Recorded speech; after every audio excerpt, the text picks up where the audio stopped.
Hey y'all, welcome back to Homestead. I have my camera right now laying on my incubator hood and I wanted to show you a tip. If you are new to hatching your own eggs, when you lock down your eggs for the final 3 days, if they're chicken eggs, you leave the eggs alone, you don't touch them, and the chicks will pip. What that is, if you can see the break in this egg, I'll try to zoom in here and see if it'll pick up right. I've got a flashlight as well. Do you see the X on that egg and it's raised? Let's see if I can zoom out just a little bit and then zoom in. It's hard to pick this up on the camera. Okay, that X is the pip. That means that the chick is trying to get air. It's getting ready to hatch. You will hear pip and zip. This chick has pecked with its beak all around the X, okay, its very first puncture, and you can see the markings in the egg. Now, you will get to where you see a line all the way around the egg, in the center of the egg, and that is the zip, and the egg will literally burst open and the chick will come out.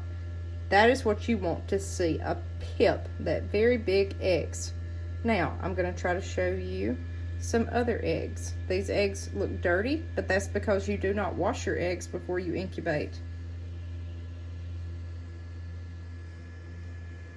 Let's see if I can get my light on it and it pick up.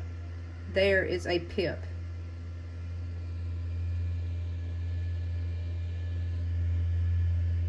That one was. Let's see. I saw some more back here, guys.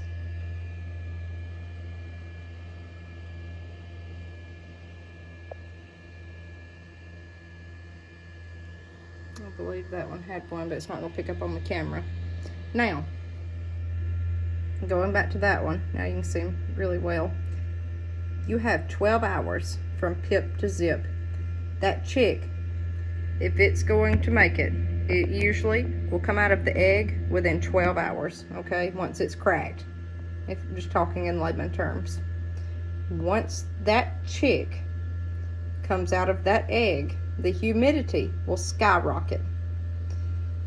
My humidity this morning was 59%. It's afternoon. This incubator is semi-near light, okay, which will raise the humidity. The temp has warmed up. That will raise the humidity inside of your incubator. If your humidity gets too high, don't open this box. Don't do that. Unplug your vent plug here. Let it get air. Let the humidity escape by that vent plug. Otherwise, I just want it left alone. These eggs, and I told you in my other videos that these eggs hatch early, silkies. There's one way back there, but you won't be able to see on this camera. And these pale eggs are so hard to see. This is how to avoid a shrink-wrapped chick.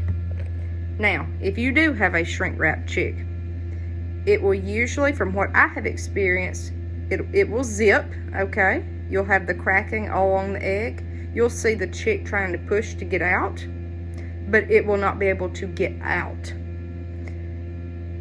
That's when you help the chick, if you so choose to. Don't help this right now. This is not a shrink-wrap chick. This is normal hatching. You will hear chirping. These chicks will chirp inside the eggs, and you'll see them jostle around back and forth. The chick's trying to burst out of the egg. It's trying to get to air, light, and to live. So, that's what you do, but this is not a shrink-wrapped egg.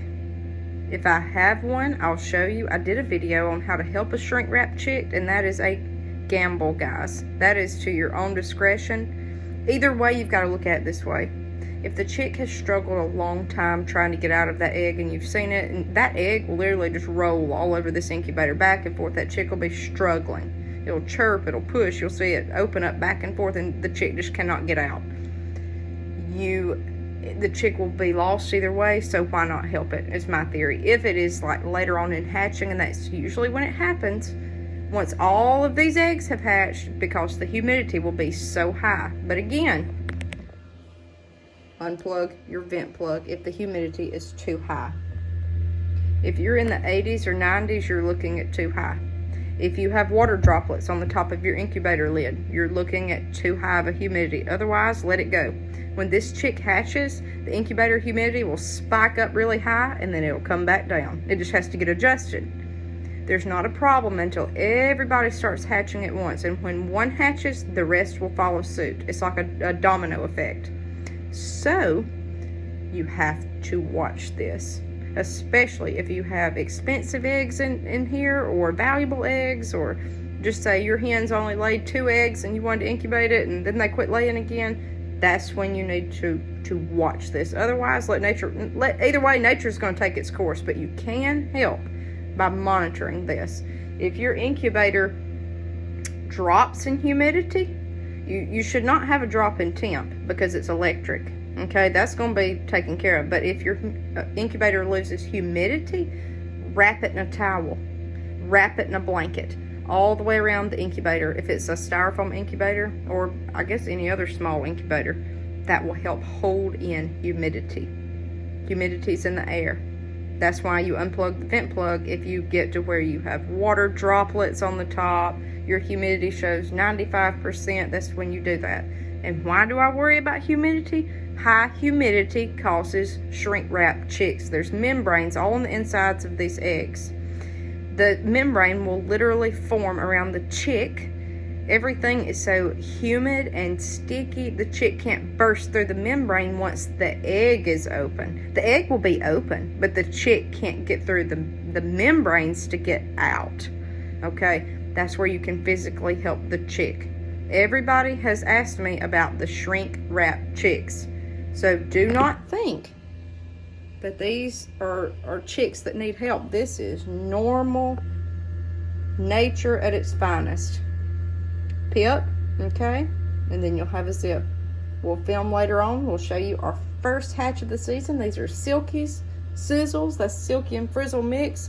Frizzles, frizzle coach and bantams. We've got all sorts of things in here. And the grand finale, 4 Tolbert Polish eggs. We'll see you next time on Harmon Homestead.